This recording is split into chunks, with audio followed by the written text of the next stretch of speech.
خو د ګناهو کولو د سزا لږ څه چې د هغه په دنیا کې البته د دې ګناهو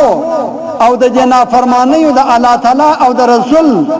د اصلي سزا سره به انسان بیا د قیامت په میدان کې مخامخ کیږي لکه خدای تعالی د دې خبرې تذکره د قران کریم په سورۃ سجده آیات نمبر 21 کې کوي دا وایي چې ولنذيقنهم من العذاب الادنى دون العذاب الاكبر لعلهم يرجعون الله تعالی وایي چې زب په دنیا کې هم په دې انسان چې کوم څو ګناګاری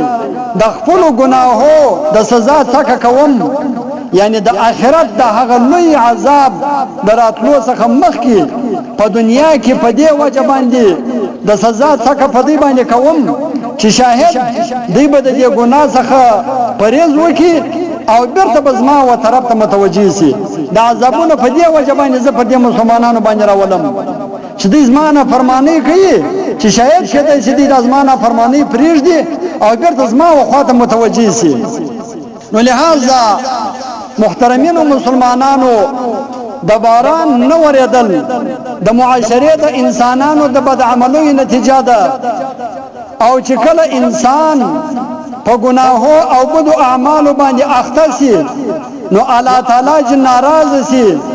او د ناراضګۍ علامه ده چې پر انسانانو باندې تنګي او قسم قسم تکلیفونه او قسم قسم لا علاج نه جوړي او خصوصا باران بندیدل پر راولي دا د الله تعالی د ناراضګۍ علامه ده